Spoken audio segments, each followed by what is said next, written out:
Hi, I'm Valerie Day, a singer, educator, and creative explorer. You might know me from my work with the Grammy-nominated band New Shoes. Welcome to Living a Vocal Life, where I interview singers who have succeeded in creating a life in music. You'll hear from vocalists of all genres in different stages of their careers, including singers who've been on the Billboard charts and those who are teaching the next generation. What do they have in common? They're all performers with amazing stories to tell and experiences to share. In our conversations, you'll learn what inspired them to become a singer, the kinds of challenges they've encountered, and how they've overcome them. I'll also share what I've learned on my own journey as a singer and educator, practical tools and insights that will help you to live your best, most authentic vocal life.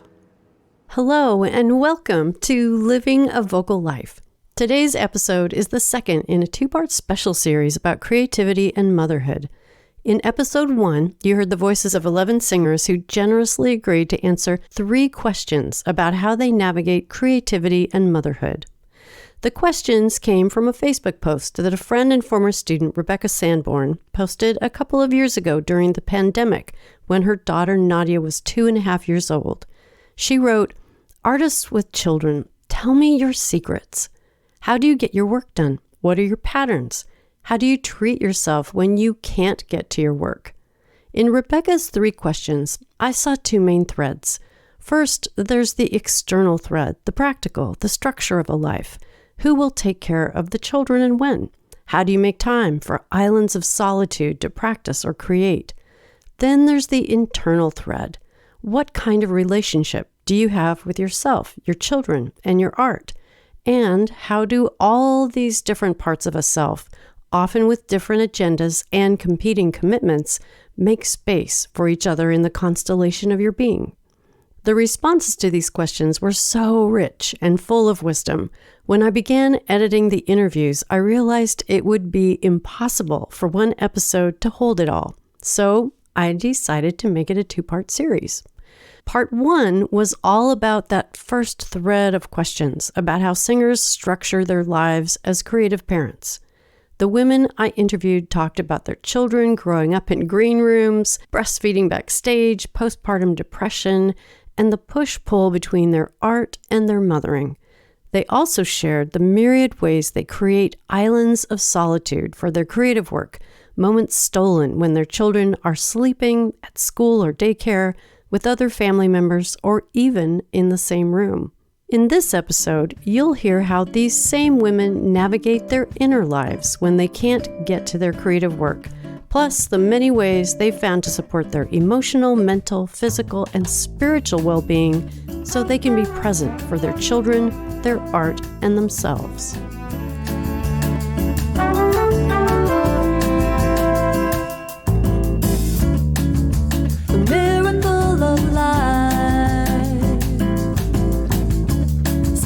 Change from day to day.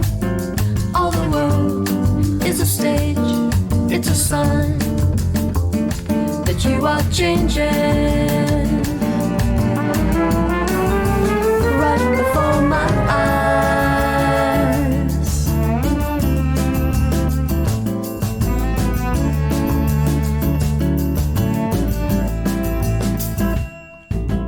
Children grow up. They really do. One day you wake up and your child has changed right before your eyes.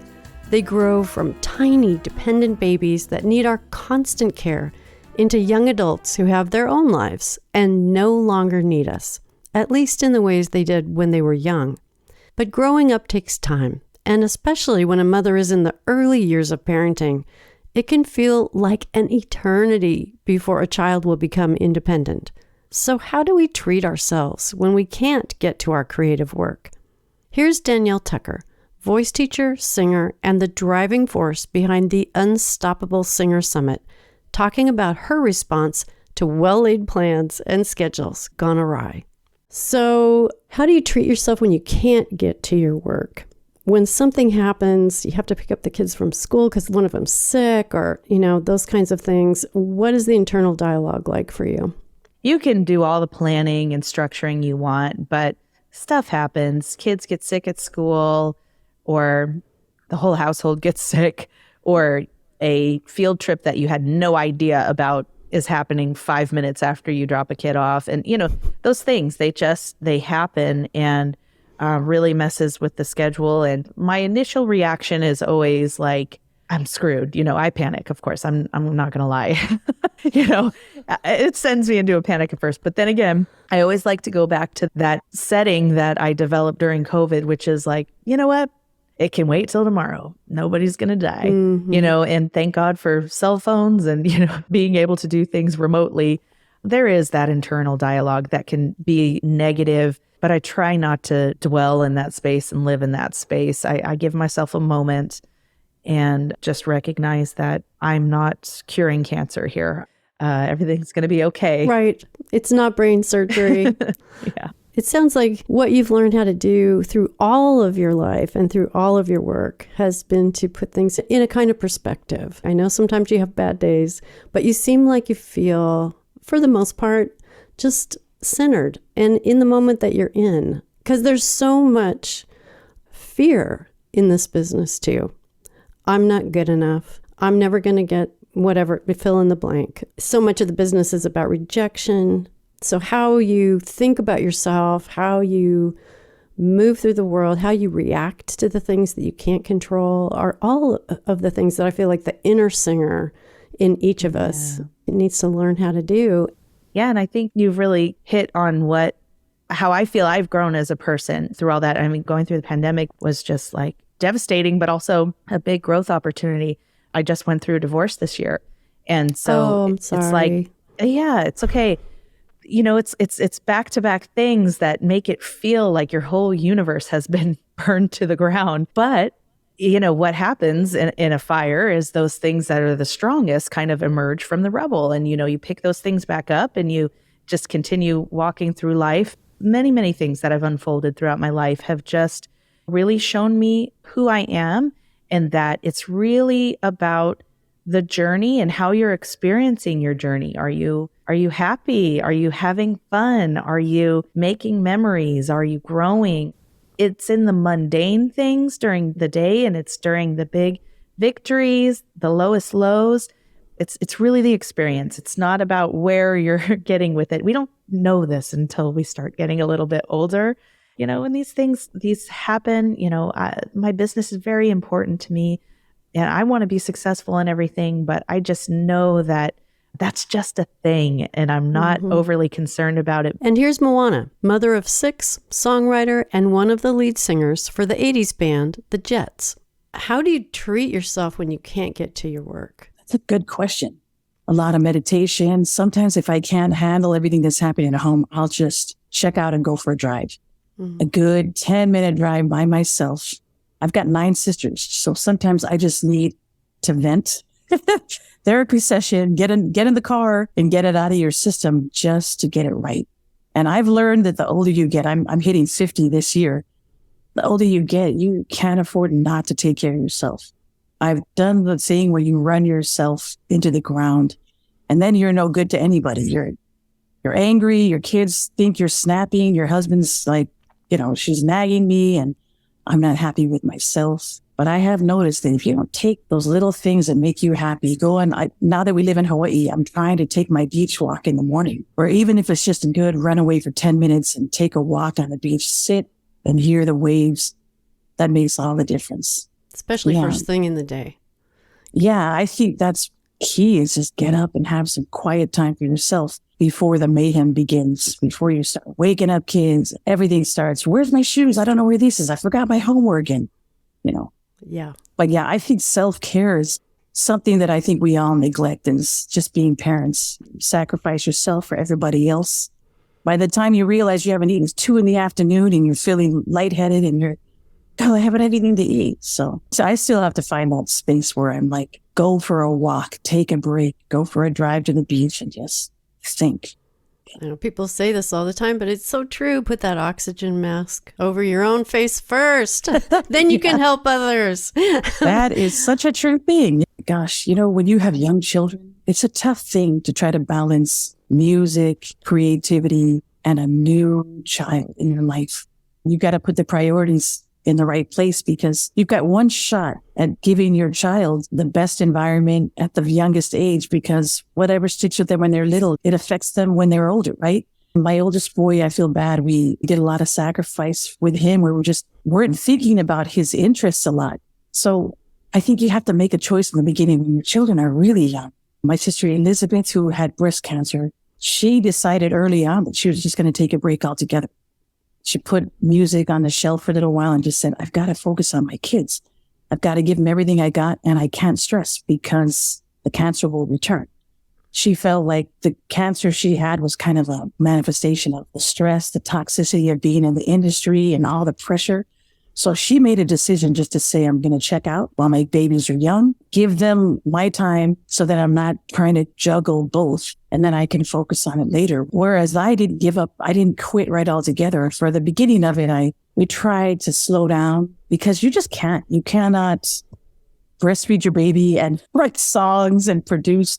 You really do have to give 100% to something. And if growing a family is your priority, you have to give the best nutrients right in the beginning. And if that's what it is, you got to give up a little bit of that music in the beginning, just so that they're kind of anchored. Once you feel like your kids kind of have a little place and that they're not feeling like they're being kicked to the curb and they feel good, and some of them start preschool, then you know you can ease off. But yeah, those early years, especially as a family, are important. And I was going to tell you the reason why I wore this shirt that says family on it is because we forgot about that when we were in the music as the Jets. Our parents, without really realizing it, put the family on the side and everything was like the Jets. But now we realize you got to put the family first and put music where it needs to be, so that at the end of the day, whether the music is there or not, you still have the people you love. And there's like the meaning behind every letter. Forget about me, I love you. And we had to learn that later on. Our family almost got torn apart because we weren't remembering those things. My parents didn't realize that they were just the showbiz parents. Get on the stage, sing, smile, and nothing else mattered. I don't feel good. I'm not feeling right. It was like, suck it up, get on the stage. I felt a little neglected with a family as big as mine, that my parents, we were like little kids on like a conveyor belt. When one was sick, okay, you're out, put the next one in. And it just felt like we were kind of just being used. Later on, we realized parents are just trying to survive as immigrants. And they came from culture that wasn't really very affectionate and nurturing. It was just like, suck it up. We're in America. We got to make this happen. But I'm learning with my life that if you don't give your children everything you've got, you lose what matters in the very end. And you may have all the accolades, but it'll feel empty if you don't put the things that matter most first, and that's people. Now I realize that if we just put the family first and we're happy, then everything will fall into place. You got your life and you'll get to it, but give that baby everything you got, because then she'll be set and you'll be set. I know a part of me felt guilty that I couldn't always be present, either physically or mentally, when my son was growing up. Many of the women I talked with spoke of that same kind of guilt. Here's Rosi Amador, singer, percussionist, and voiceover actor, talking about the years when she ran her music booking agency when her children were in school. It was tough, no doubt about it. It was tough. What I remember the most is that I worked like a maniac, and I was the mom who would leave her kids in this wonderful after-school program that they loved, but I was like the last mom to pick up her kids because I was working till the very last second. And I always felt guilty about that because every time they would run over to me and hug me, and I would be like a little bit of guilt, like, oh, I should have come like half an hour ago. Then I would have gotten half an hour more of their awake time, because then all that was left was, making dinner and reading to them until they fell asleep. If you're a mom, I bet that's a pretty familiar story to you.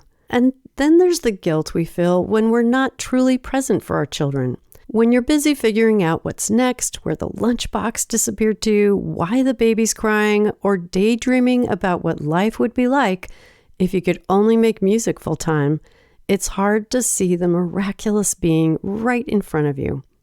Here's a small piece of the conversation I had with singer, teacher, and songwriter Ara Lee James about how easy it is to get lost in overwhelm and how essential it is to come back into our bodies so we can be present for ourselves and our children. I remember when my son Malcolm was little, I went to a body, mind, soul retreat to do a lot of movement. And it was the first time that I'd really been away. And I came back and I could see him again. Yes. Oh, gosh. Oh, Yep. my God. And his little hands, his little pudgy, cute hands, and his skin and the smell of his hair. It was like all my senses were opened up again because I wasn't doing that swirling thing where I was planning for the future, trying to deal with the tyranny of the urgent in the present. And then... Yes, the tyranny of the urgent. That's right. Yes. Yeah. And nothing's really... I mean, that's why the word slow is helpful to me, because usually there's not really anything that's that urgent that I need to be taken completely out of this moment. So anyway, it was just a lovely way of actually appreciating this incredible being in front of me. I relate to that so much on days when I just don't see Willa and Iris. I don't see them. Like I'm caring for them, but I haven't seen them. I haven't looked at them, right? Yeah. Another thing I learned about the nervous system, I mean, honestly, I just could geek out about the nervous system and how much we can really do to improve the quality of our lives with the knowledge of how to work with our body, right? For a very long time, I know you know a lot about sort of my own trauma history, but I was very, very disconnected from my body. And to learn how to listen to my body, to learn how to even pay attention and notice my body was really, really huge. I know we've talked about this, but I'm a survivor of sexual assault. And so a lot of survivors have a very difficult time connecting to our bodies because of what has happened, right? For me, reconnecting to my body is an ongoing process and it's just revolutionary. But one thing I learned was that the nervous system, we have our brain and then the vagus nerve and the vagal pathways that go through our body and parasympathetic and sympathetic activation, all these sort of big words that just mean, we're either dysregulated or regulated. We're either in balance or we're out of balance. We can either get stuck in fight or flight, or we can be sort of tanking into this autonomic sort of collapse, right? And what we want is this optimal balance of our nervous system, for very short way to explain this autonomic regulation. So what we've learned is that the nervous system, from our brain to our body, is, we think like, oh, we have a thought and then it changes our body. And we know that's true, right? You what you just said, you had the thought slow and then your body's like, oh, that thought, right? And that's a really wonderful, quick way to sort of communicate with our body from our cerebral cortex, our brain, prefrontal cortex.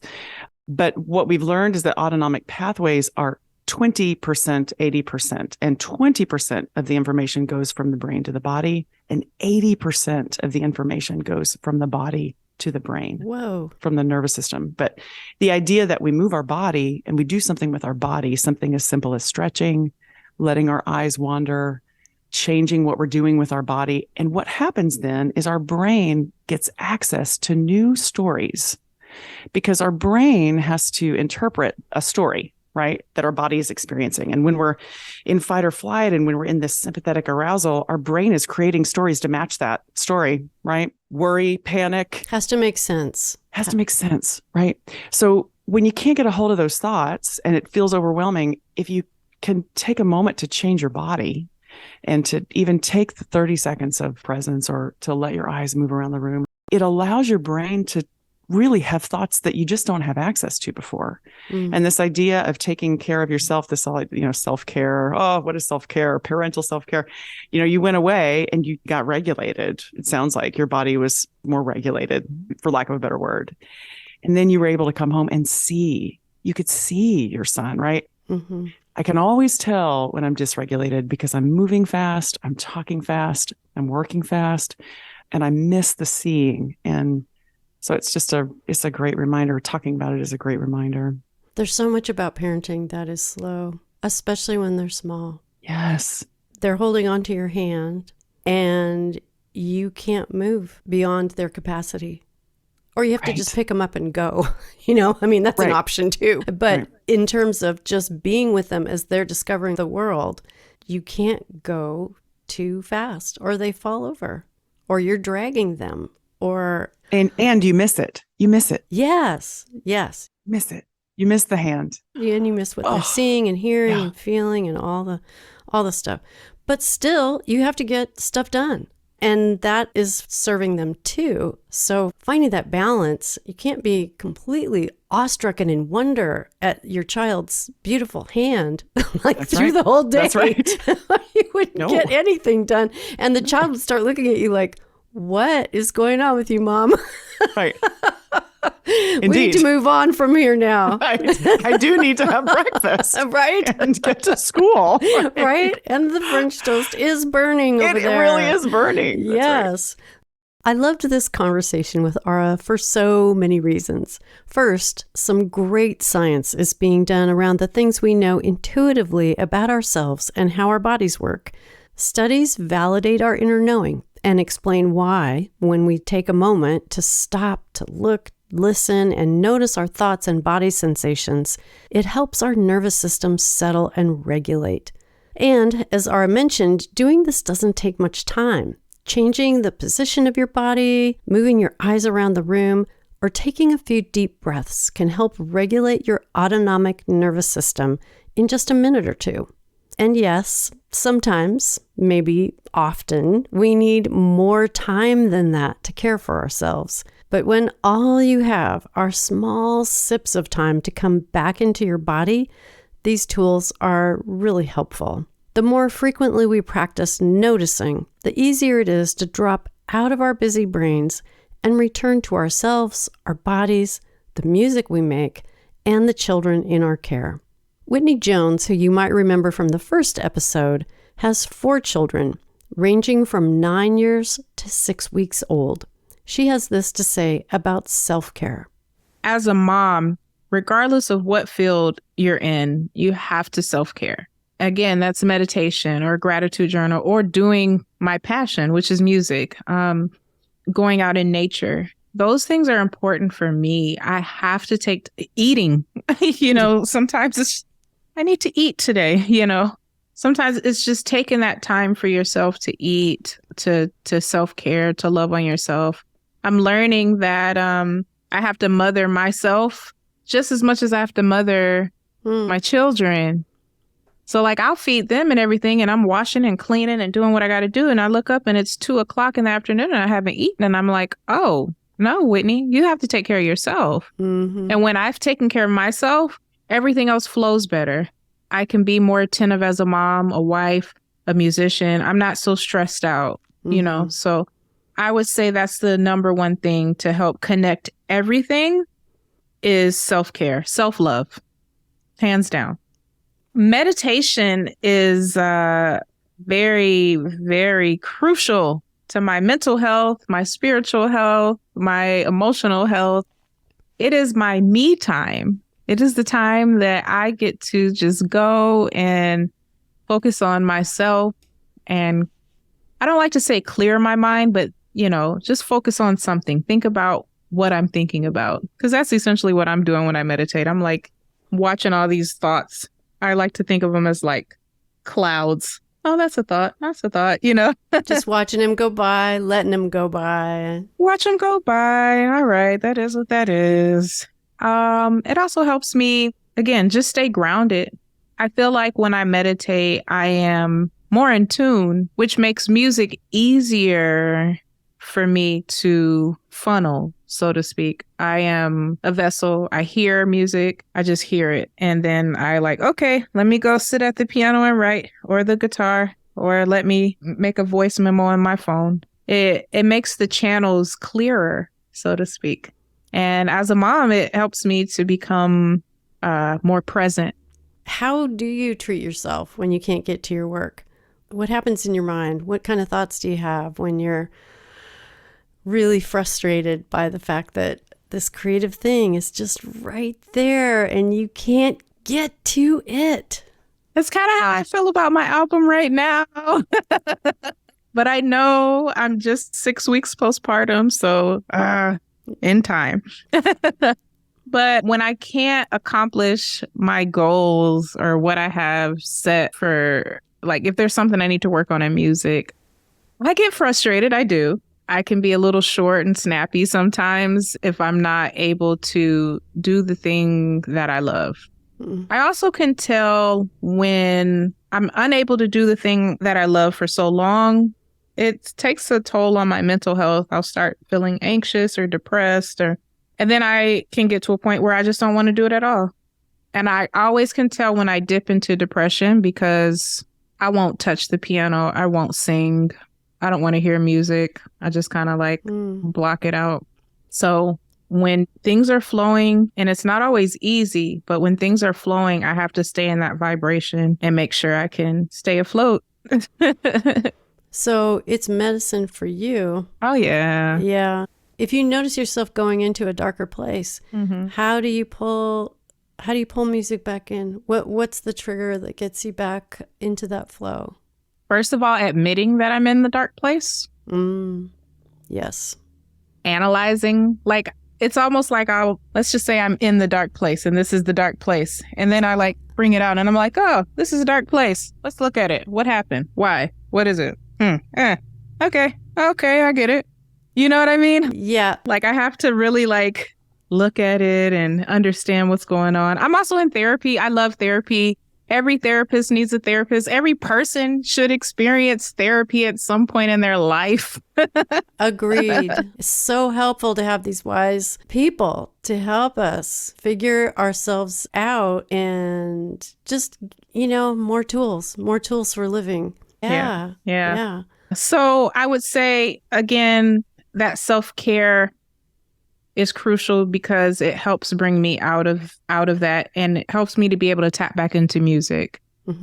When I meditate, when I write in my gratitude journal, when I've gone to therapy or I've sat in the sun, sometimes it's just getting some vitamin D, sitting in the sun, especially after just having a baby. I'm in the house a lot, and I can tell when it's day 2 or 3 and I've been in the house and I'm like, all right, I got to get out of this house. Even if it's just the backyard, I need sun. Yeah. Sunlight is crucial. Nature, crucial. Nature. Oh, yeah. Nature, a gratitude journal, therapy, and meditation. You hear about them all the time. I first heard about these tools when I was a hippie in my teenage years. In the 70s, I lived in a commune where we grew some of our own food, and I read all the books in the hippie canon, many of which talked about the benefits of meditation. But it wasn't until my early 50s that I finally found the time to meditate when I was diagnosed with breast cancer. Surgery and months of chemo and radiation sat me down hard. Thankfully, I had the support and resources to take time out to heal and do some self-care that I'd been putting off for years. I had a severe inner taskmaster that always pushed me hard to create, keep my private voice studio running at full capacity, and care for my family. I wanted to continue to do those things, but in a different way internally. Life is stressful enough, but when you're constantly pushing, always striving for perfection, the stress hormone cortisol runs rampant. It had totally overwhelmed my body. Like Moana's sister Elizabeth, I knew I needed to learn how to manage my stress in a healthier way. So I took a much-needed break. I called it my cancer sabbatical, and I'm still grateful for the time it gave me to slow down and experiment with some practices that would help me keep my stress levels from overwhelming my body in the future. Now, I don't meditate for hours every day. In fact, my practice is pretty short, just 10 minutes. But I try to do it every day, first thing in the morning. I never thought I could sit for that long, and it turns out I can't. I meditate lying down in bed using a meditation app. It turns out the music practicing muscle that I've developed over the years helps with this form of practicing too. And if I do it in the morning, I can reconnect to the feeling of being mindful more easily throughout my day. I'm happy to say it's been over a decade since I started the practice, and the cancer hasn't returned. But if it ever does, I'll be more prepared than I was before. Recently, I had a conversation with my friend Rebecca, who posted the questions on Facebook that this series is based on. I wanted to find out what had transpired in her life in the last 2 years and ask her the questions she had posted for others. Here she is, talking about how she treats herself when she can't get to her work. I think I still, on a daily basis, compulsively create a secret to-do list that's more like a wish list. that I treat like a to-do list, which is too bad because I then get down on myself if I don't get to those things. And I'm always surprised and shocked when I can't get to them because I am busy parenting.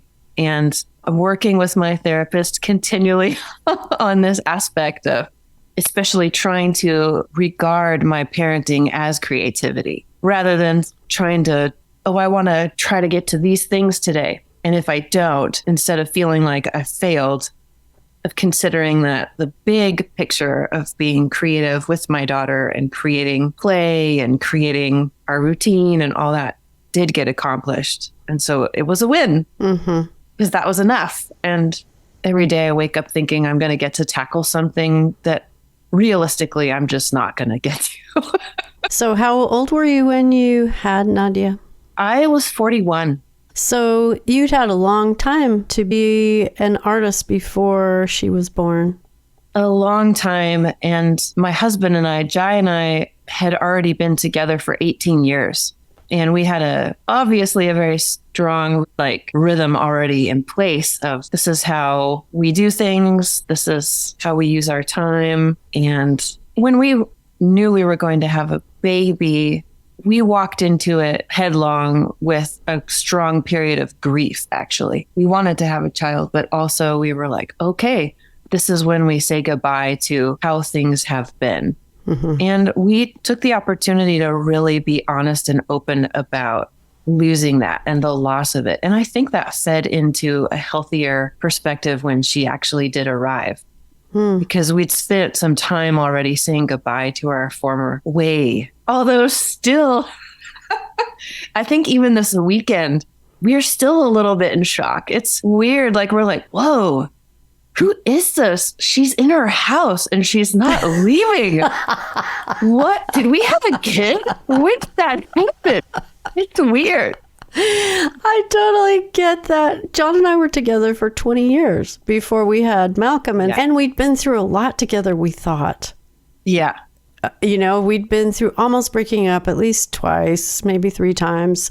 We'd been through record deals and losing record deals and ups and downs of career. And so we thought, oh, we can have a kid together and it'll be fine. It's the hardest thing ever. It is the hardest thing. Yeah. It's the hardest thing. It is the hardest thing. And it's hard on a relationship where you get to have time as a creative person, you get to have time by yourself. You have time with the other person in relationship. You have time with the other person, in your case and mine, with the other person in relationship in creativity. And so all of that is thrown up in the air and just feels like it stays up there. And every once in a while you meet this person in your house that you invited there. She can't help it that she's there. You said, yes, come on in. Oh. And wow. And they're changing all the time. It's like living with an alcoholic. I don't know who I'm going to get. Am I going to get the cute little bubbly, I love you, mommy person? Or am I going to get the one that's having to try out all of her emotions on me because I'm the safest person in the room to try hard emotions out on? And wow, I thought I was a patient, kind, loving person. And I was just shown the dark side. Oh, yeah. Of myself. I'm so glad that you are doing therapy around creativity and parenting because, wow, it's some powerful stuff. Yeah. And it's the thing that really drove me to therapy in the first place. I've done it in the past at certain points and always been a strong supporter of therapy. But when I became a mother and realized how much I needed help with it, especially with the darker side of things, because you end up parenting yourself all over again when you encounter old, the patterns that you grew up with. And maybe some you don't want to change and some you do. And that takes work, really deep work. And I needed a wise woman, an elder, to lead me through that, who'd already done it before. That's why I sought that. It's exactly what you're talking about, of encountering these triggers, huge triggers for the emotional stuff and wanting to handle it with hopefully a modicum of grace. Right? Because there's this little person that's depending on you. You're their world. Yeah. You are their universe. And so how you are in your being feels more important. At least that's what it sounds like you're saying. And I know that's what I felt. It's just hugely important. And I felt like I was failing on every level. Yeah. And so how could I, if I was going to be a good mom, how could I even have these thoughts and feelings? It's huge. And we try to really verbalize a lot of that in our home. And Nadia will, one of my favorite things that she does once in a while is if she's really, testing, she's pushing. She's 5 now, by the way. But like maybe a year and a half ago, she started every once in a while being like, Mama, I think that you forgot to take your 10 breaths. I'm like, man, you know what? I did. I am really, really crabby right now. Do you want to do them with me? Usually she just likes to watch me, but yeah, I get reminded to take my 10 deep breaths. Wow. They are such big teachers, aren't they? Yeah. Besides therapy, Rebecca relies on her meditation practice to keep her sane, something she started during the first year of the pandemic. In the next segment, she talks about how it's changed her brain and is helping her unlearn some old ways of thinking about her self-worth. This goes back to the pandemic year and me trying to find tools to, like everyone else, we're all finding a way to survive and stay sane. And so I started a meditation practice, just 15 minutes. I knew if it was more, I wasn't going to do it. And I'm on it almost 3 years now, every day, 15 minutes. It's one thing that I do carve out and I'm pretty rigid about. The timing is wild. It's all over the place. It's whenever I can do it during the day. But it happens and it's unguided and I just sit and it's quiet and I just breathe and watch my thoughts go bonkers. And then, as one does. And even if the meditation is about not wanting to meditate, that's where it is. But I feel the way it has changed my brain and helped me just sort of give into these moments of just staying extremely present with who I actually am instead of that constant compulsion to equate who I am with what I have accomplished. And that is always my cross to bear, is being like, well, my worth equals what I have accomplished. My value in this world is proportionate to what I can get done. And that's a daily thing that I have to unlearn. And so I work on that a lot. And with parenting specifically, when I'm away from Nadia, I get really wound up with, I need to get this done. I go, no, I ran out of time and now I have to be a parent. And then it flips so wildly when I pick her up from school or she wakes up in the morning. It's like I could just die. She's so beautiful. I can't even take it. I just smell the top of her head or just squeeze her or it's so all consuming and it's so complete. And that helps fade those wild meters that want to say, you didn't do this today, you failed, or you're, all of that. So I think the meditation practice of learning to sit with disappointment or sit with unfulfilled expectation or sit with, unbridled joy or despair, whatever is happening. And that tool, and also just trying to be extremely present with my child and understanding that this is it right now, holding her hand, walking home from school. This is it. It doesn't really get any better than this. So here it is.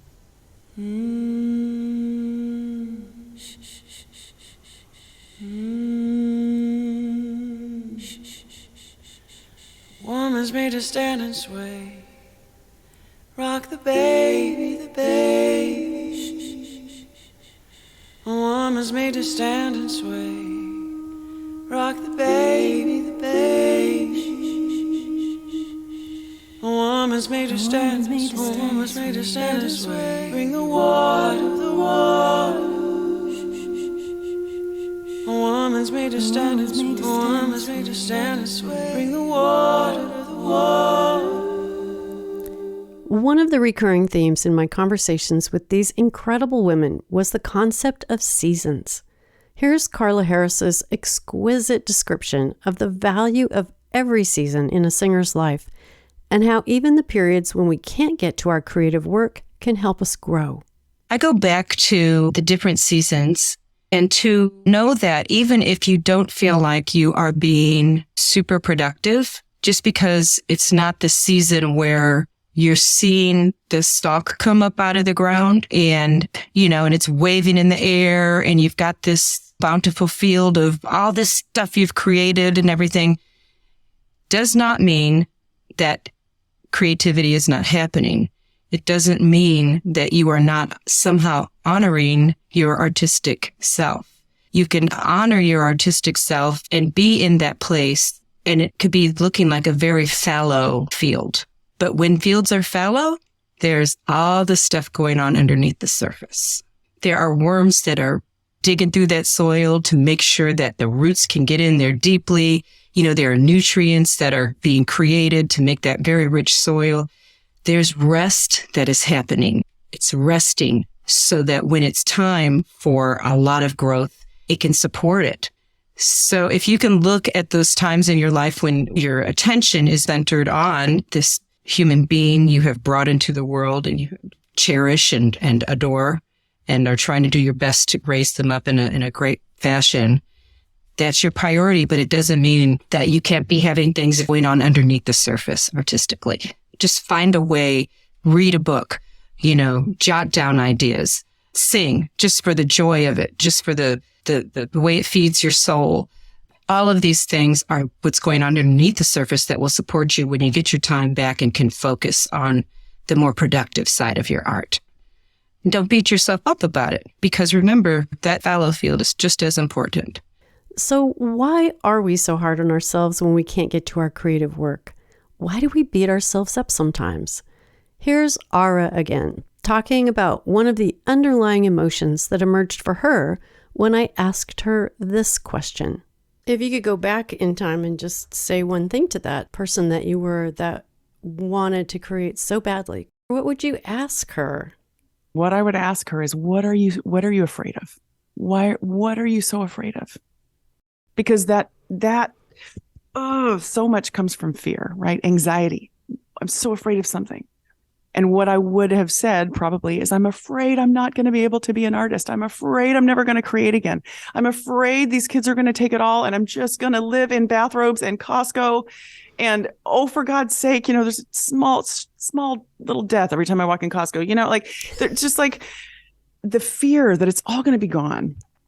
And what I would say now is trust the seasons of your life. Trust the tide will come in and go out so many different times that this season goes by like a breath in and out, right? That young baby it's a season, and the work is different in that season. That is not the time to write your album 3 months after your baby's born. Maybe it is for someone. It wasn't my season, right? In my journey of my life, and again, case study of one, everyone's different. There's no hyperbolic blanket statement about anybody's life with creativity and parenting, because we all have to figure out our own way. But I think what I would say is, it's okay. You can be here all the way.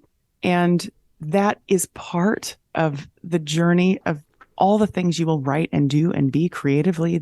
You can be here, right? You can be fully here and trust that it will come in time. I want to speak to just the sexism and the reality of the feeling for women getting older, and that idea that we have to get it done by a certain point or it's done. It's just not the same for men. So this idea that, like, if I don't write this masterpiece now, the clock is ticking. And if I do this, then it is over forever. Right. And for all of us, I think reframing what success looks like, what creativity looks like, why we do it, what it's for. Anyway, I think what I would say is trust the seasons and know that if the tide feels like it's out right now, like creativity is so far away, that it will come back. It always does. It always does. You can't separate it from your body. It's not dead. You're not gone. It's always there. It's always there. But it really does come like tides. And so the water, it's sort of like the water was stopped and it had to flow somewhere else. And I think about this idea of the ways I think that I'm going to be creative, right? Like I am a fill in the blank. I am a singer. I am a songwriter. This is how my creativity, this is what it looks like when I'm creative. And I think I would tell I think that's a little bit of bullshit. I think that we are wildly creative, right? And that we have different seasons also of the work that we create. Also, I think this pressure of putting it out, like if you don't put it out, what's the point, right? This putting it out into the world. Right. And I think sometimes the things that grow, they grow for us. They grow because we need them. We need to eat it. No one sees that. No one will ever see it. And it grew for us, right? Creativity doesn't always belong to someone else. And I mean, I don't know if it ever belongs to someone else. I think it's for us, right? And then we have no idea where it's going to go and who it's going to feed or not, right? If we decide to be brave and put it out there. Whether we do this creative work for ourselves or share it with the world, we do it because it feeds our souls. And this soul food doesn't just nourish us, it nourishes our children too, because our health supports theirs. And here's another thought. As Ara said, we are all wildly creative. And I believe that how we think about that creativity matters. What if instead of narrowly defining who we are by what we do, we could use our creativity to see the different roles we play in new ways? Here's singer-songwriter Alex Weiler with some words of wisdom about purpose, binary thinking, and how she tries to embrace all the different parts of herself. Our society has a particularly good way of putting us in boxes, especially women and especially mothers, to say that you can only be one or the other. And when I miss a self-imposed deadline or I'm unable to get to my work like I would like to, I usually go to those binary ways of thinking. And so I try to notice that, and I try to sit with it for a minute and just say, oh, I am thinking that it can only be one or the other, that, you know, my life is zero sum right now. I can only be a good mother or a good creative. I can only be a good Instagram mom or a good Instagram artist. Like, there's all these ways that these tensions are just fighting each other. So I really try to notice that, number one. And even the way that we talk about our purpose, it's always singular. And I try to embrace the reality that we as humans are multifaceted, very complex beings with multiple purposes and multiple ways of finding meaning throughout our experiences in our life. Taking care of children and taking care of my art, a lot of times they feel equally important, and I still have to pick one or the other. When I'm feeling that tension, I really try to say out loud, where's the gray? Instead of things being black and white, where's the gray today? Where can I be both? On any given day, I am a creator and a caregiver. How can I embrace all of these different parts of me that are always existing at the same time? I'm never just living one purpose. I'm always living multiple purposes. I'm always an artist and a mother and a wife and a gardener and all these other different things, these identities that I hold really dear to my heart. And two of them happen to both be really, really big. Taking care of my kids is one of the biggest blessings that I have in my life, and being an artist and being able to express myself is another huge one. So they're both really important to me, and I refuse to just choose one. Perhaps we don't have to choose between different aspects of ourselves. Maybe we can embrace and pursue all that we are called to, but it doesn't have to happen all at once. What would it look or feel like if the different parts of ourselves were woven together into a life where one part, one thread, was dominant, depending on the moment we're in? For me, and the women whose voices you've heard here, having even a small, thin thread of creativity that's just for us is essential no matter what season of life we're in. It helps us stay connected to our own evolution as artists and human beings. As author Alan Watts writes, the desire to create is connected to the desire to evolve. We are here to express ourselves. Creativity is not an occupation. It is our birthright. It is a way for us to make meaning of our lives, to reframe our relationship to the world, and to communicate the deepest aspects of ourselves. A woman will stand and sway, a gentle rocking with no boat and no water. Some ancient lullaby threaded through the metronome of hips. Pendulum of flesh to quiet the cries of babies never born, already born, not born quite yet. Her breast an offering even to a lover to fill the mouth, quench the thirst, pacify the restless animal living in his every cell. She will recognize pain without words, wrap herself around it, wrestle it to the ground, tender warrior. She needs no bullets, knives, drones, she absorbs them, unthreads the needle of violence done in the name of anyone, anything, and sews instead a warming quilt. She harvests the garden, hears faraway music often, and without warning, sees the child in us each by each, humming a quiet tune underneath her breath for the broken ones. I began thinking about creating this series over 2 years ago when I read Rebecca's post on Facebook. Hearing the stories of these women and their thoughts on creativity and mothering was healing for me in a way that I hadn't expected. It felt like a younger version of myself in a different season of parenting had an opportunity to commiserate with other mothers. Turns out I'm not alone. Even though Rebecca's not in the same season of parenting that I am, she said this when I asked her if any of the responses to her post were helpful and if she carried them with her still. I think that the biggest help was commiseration. 0.01% of me was looking for a magic key. And some people did try to provide one, or like, if you just wake up at 5 a.m.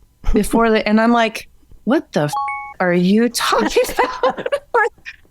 I don't know if it's okay to drop an F-bomb on this. You can edit that out.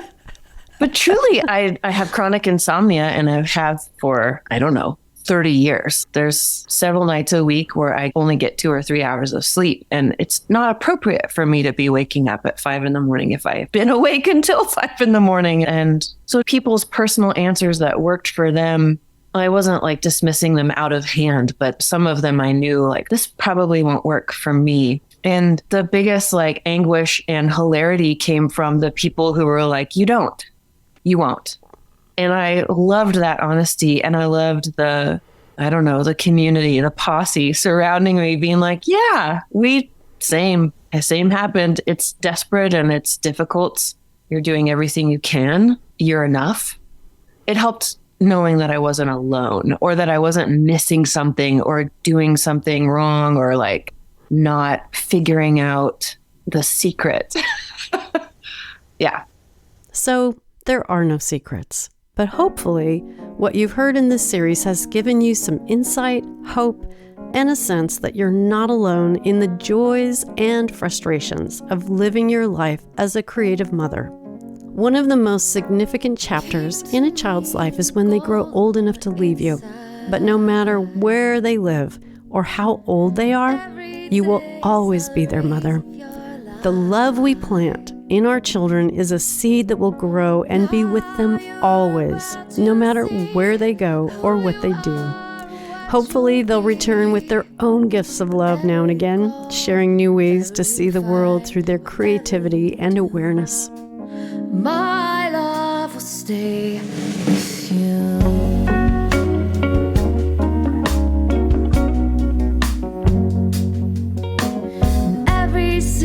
Must come undone to grow, to be what you can become, and trust what you know. Now you're about to find your place in this world and your time. Wherever you go, whatever you find, whatever you do, my love will stay with you. relationship with our own creativity continues to grow over time into something new. There may be weeks, months, or even years when it feels like you don't have the time, energy, or capacity to sing, write, or create. But that time is not being wasted. Many women, once they're released from the day-to-day care of their children, have an incredible surge of creativity, made even more potent because of all they've learned from their experiences as a parent. These lessons of love add to the richness of a creative life. They give us more to work with as we express ourselves through our unique lived experience and voice. I'd like to express my gratitude to the 11 women who generously lent their voices to this series. Rebecca Sanborn, Danielle Tucker, Moana Wolfgramm, Nikenji, Rosi Amador, Ara Lee James, Whitney Jones, Carla Harris, Alex Weiler, China Forbes, and Stephanie Schneiderman. It was a gift to spend time with them. The songs featured in this series are Stand and Sway, written by Ara Lee James and Beth Wood from their album Deep Blue, Sleep is a Wonderful Thing by Morley from the album Borderless Lullabies, Right Before My Eyes, written by my husband John Smith from our New Shoes Orchestra album Pandora's Box, and Stephanie Schneiderman's song Wherever You Go from her album Crossfire. For more information about these singers and links to the music featured in this series, please check out the show notes or go directly to livingavocallife.com. Please let me know how this series resonated with you and contribute to the conversation by leaving a comment on the episode page. I look forward to hearing your thoughts. While you're there, you can also sign up for vocal notes so you won't miss an episode of the podcast. About once a month, you'll get an email in your inbox filled with singing inspiration, vocal tips, and more, just for singers. Thanks again for listening, and until next time, keep on singing.